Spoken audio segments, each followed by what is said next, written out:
کا طرز عمل بالکل اس کے الٹ ہے۔ علامہ اقبال نے کہا تھا اخوت اس کو کہتے ہیں چبھے کانٹا جو کابل میں، اخوت اس کو کہتے ہیں چبھے کانٹا جو کابل میں، تو ہندوستان کا ہر پیر و جوان بےتاب ہو جائے، لیکن وہ دنوں میں بےتابی کہاں۔ ایک تھی اس قوم کی منفعت لیکن منفعتیں بن گئی، ایک تھا اس کا رسول لیکن بہت سارے اماموں نے رسول کی جگہ لے لی، ایک تھی اس امت کی کتاب لیکن اس کتاب کی تشریحات میں اللہ تبارک و تعالیٰ کی حکم عدولی کرتے ہوئے اتنے نظریات میں مسلمان پھٹ گئے کہ اللہ تبارک و تعالیٰ کی پناہ۔ اللہ تبارک و تعالیٰ نے سورۃ الحجر آیت نمبر 9 میں قرآن کریم کی حفاظت کا وعدہ کرتے ہوئے فرمایا کہ اِنَّا نَحْنُ نَزَّلْنَا الذِّكْرَ وَإِنَّا لَهُ لَحَافِظُونَ، کہ ہم نے قرآن کو نازل کیا ہے اور ہم ہی اس کی سرکشا کرنے والے، ہم ہی اسے سرکشت کرنے والے۔ اس آیت سے مراد رب کائنات کی یہ تھی کہ اللہ تبارک و تعالیٰ قرآن کے منتشر اوراق کو ضائع نہیں ہونے دے گا، اللہ تبارک و تعالیٰ قرآن کا ایک شبد بھی پریورتت نہیں ہونے دے گا، قرآن کے ایک لفظ کو بھی بدلنے نہیں دے گا، کسی کو تحریف کی کوئی صورت نہیں کر آ سکتی قرآن کریم میں۔ اللہ تبارک و تعالیٰ نے اپنے اس وعدے کو پورا کر دیا، اللہ تبارک و تعالیٰ نے اپنے اس وعدے کو صحابہ کرام کے ذریعے اسی وقت پورا کر دیا تھا، اور ایسا پورا کیا کہ ہندوستان کا ایک مسلمان قرآن اگر یہاں پڑھے گا اور امریکہ میں اسی وقت اسی سورہ کو اگر کوئی پڑھے گا تو زیر زبر میں بھی فرق نہیں ہوگا بلکہ کر نہیں سکتا۔ لیکن قرآن کی تشریحات میں تبدیلی کر کے، تحریف کر کے، تدلیس کر کے اللہ تبارک و تعالیٰ نے اس بات کی ذمہ داری نہیں لی تھی کہ قرآن کی تشریحات کی بھی حفاظت کرے گا۔ ہاں، اللہ تبارک و تعالیٰ نے سنت کی حفاظت کا وعدہ کیا تھا اور اپنے رسول کے اقوال، اعمال اور تقاریر ہر چیز کو اللہ تبارک و تعالیٰ نے محفوظ کر دیا، لیکن انہی سنتوں کو اور قرآنی آیتوں کی تشریحات میں اگر معنوی تحریف تھی تو اللہ تبارک و تعالیٰ نے اس کا ذمہ ڈالا تھا علماء امت پر۔ حضرات گرامی، مسلمانوں کے اندر جب سے تفرقہ بازی آئی، جب سے ان کے اندر گروہ بندی سما گئی، اس وقت سے لے کر اب تک حضرت عثمان غنی رضی اللہ تعالی عنہ کے زمانے میں جب مسلمانوں میں تفرقہ پڑا، جب امت اسلامیہ بٹ گئی دو دھڑوں میں، اس وقت سے لے کر اب تک مسلمانوں میں اتحاد اور اتفاق پیدا نہیں ہوا،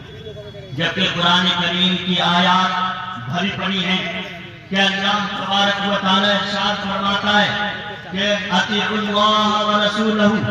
اللہ کی اطاعت کرو، ورسولہ، اور اللہ کے رسول کی اطاعت کرو، ولا تنازعوا، اور تم لوگ آپس میں منتشر مت ہو، آپس میں نزاع اور وواد پیدا مت ہونے دو، فتفشلوا، اور نہ ایسا ہوگا کہ تم کمزور پڑ جاؤ گے، تمہارے تار و پود بکھر جائیں گے، فتفشلوا وتذهب ريحكم، اور تمہاری ہوا اکھڑ جائے گی، تم کمزور ہو جاؤ گے۔ حضرات گرامی، اللہ تبارک و تعالیٰ کے اس ارشاد کو پس پشت ڈال دینے کی وجہ سے، اللہ تبارک و تعالیٰ کی اس آیت سے بے مقتضا برتنے کی وجہ سے ہمارے اندر اتحاد اور اتفاق نام کی کوئی چیز باقی نہیں رہ گئی۔ یہ موضوع اتنا حساس ہے اور یہ موضوع اتنا حساس ہو گیا ہے کہ اس پر بولتے ہوئے بھی علماء کرام کو ڈر لگتا ہے۔ اس لیے ڈر لگتا ہے کہ ہر کوئی اپنی ایک اینٹ کی مسجد سجائے بیٹھا ہے اور اپنے آپ ہی کو جنت کا مستحق سمجھتا ہے، باقی جتنے فرقے ہیں سب کو جہنمی اور کیا کیا گردانا جاتا ہے۔ حضرات گرامی، اللہ کے رسول صلی اللہ علیہ وسلم کے زمانے میں مسلمان ایک تھے، مسلمان متحد تھے، تو بدر کا میدان دیکھ لیجئے، اور اللہ کے رسول صلی اللہ علیہ وسلم کے زمانے میں مواخات کی برکت تھی، اخوت اسلامیہ کی برکت تھی کہ غزوہ خندق کے موقع پر پورا عرب امت پڑا، مسلمانوں پر، لیکن 10,000 کی فوج تھی کفار کی، مشرکین کی، لیکن بال پھینکا نہیں ہوا مسلمان۔ اور دیگر ابو بکر رضی اللہ تعالیٰ عنہ کے زمانے میں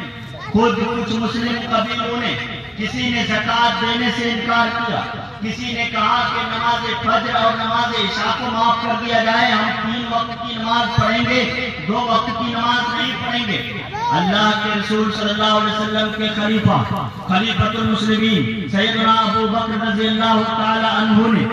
ان پر چڑھائی کی۔ سیدنا عمر رضی اللہ تعالی عنہ معترض ہوئے کہ آپ ان لوگوں پر تلوار کیسے چلائیں گے جنہوں نے اللہ کے رسول صلی اللہ علیہ وسلم کے زمانے میں زکوٰۃ دی اور اب بھی دے رہے ہیں۔ صرف ایک قبیلہ اگر سارے اسلام پر پورے ایمان پر عمل کرتے ہوئے اگر صرف زکوٰۃ دینے سے انکار کرتا ہے تو آپ اللہ کے رسول صلی اللہ علیہ وسلم کے ارشاد کے مطابق ان پہ چڑھائی کیسے کریں گے، ان پہ تلوار کیسے چلائیں گے؟ سیدنا ابو بکر رضی اللہ تعالیٰ عنہ نے کہا کہ قسم خدا کی اگر مجھے یہ یقین ہو جائے کہ مدینے میں مجھے چیلیں نوچ کھائیں گی، کوے مجھے نوچیں گے، گدھ مجھے اٹھا لے جائیں گے، تو بھی میں اللہ کے رسول صلی اللہ علیہ وسلم کے زمانے میں اگر کوئی قبیلہ اونٹ کے ساتھ رسی بھی دیتا تھا، اور اگر اب وہ اونٹ کو دے لیکن اگر رسی دینے سے انکار کرے تو پھر اللہ کی قسم وہ تلوار کی دھار کو اٹھا لوں گا، ان پہ فوج کشی کروں گا۔ امت اسلامیہ متحد تھی تو آنکھ اٹھانے کی ہمت نہیں ہوئی۔ جس وقت معاویہ رضی اللہ تعالیٰ عنہ اور علی رضی اللہ تعالیٰ عنہ کے درمیان جنگ چل رہی تھی، جنگ صفین پیش آ چکی تھی، جنگ جمل پیش آ چکی تھی اور لڑائیوں کی تیاری ہو رہی تھی، اس وقت روم کے بادشاہ نے غنیمت سمجھا معاویہ رضی اللہ تعالیٰ عنہ کو یہ خط لکھا جس میں دردمند بنتے ہوئے، ہمدردی دکھاتے ہوئے معاویہ رضی اللہ تعالیٰ عنہ سے اس نے کہا کہ ہم نے سنا ہے کہ علی رضی اللہ تعالیٰ عنہ تم سے اچھا معاملہ، اچھا ویوہار نہیں کر رہے، تم اگر ان کے خلاف فوج کشی کرتے ہو، فوج لڑاتے ہو تو میں تمہارا ساتھ دینے کے لیے تیار ہوں۔ لیکن سیدنا معاویہ رضی اللہ تعالیٰ عنہ نے جواب لکھا، کہا کہ رومی کتے علی رضی اللہ عنہ اور میرے درمیان اختلاف تو ہے، اور اگر لڑنے کی نوبت آئی تو ہم لڑیں گے بھی ان سے، لیکن اگر تو نے اسلامی مملکت کی طرف ایک آنکھ بھی اٹھا کر دیکھا تو تیری آنکھ میں پھوڑ دوں۔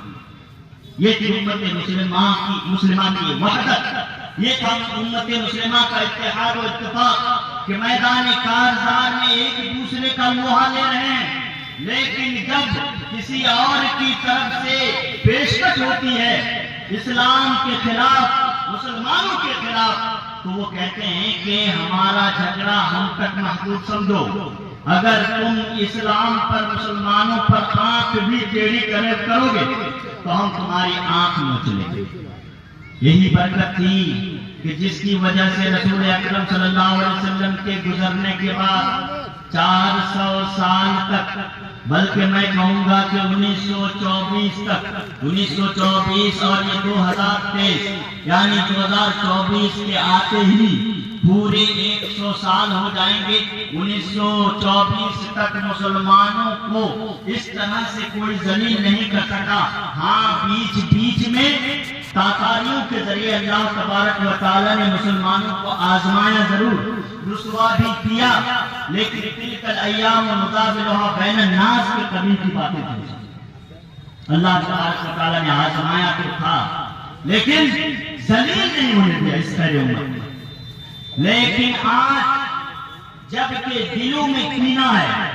لیکن آج جبکہ دماغوں میں نفاق ہے، قول و عمل میں یکسانیت نہیں بلکہ سر پھٹاوا ہے، ایسے میں مسلمانوں کی تعداد میرے دوستوں اور بزرگوں پوری دنیا میں 1.40 ارب سے زیادہ ہے۔ آپ دنیا کے کسی بھی کونے میں چلیں گے، دنیا کے کسی بھی کونے میں چلیں گے، اگر 4 لوگوں سے آپ کی ملاقات ہوتی ہے تو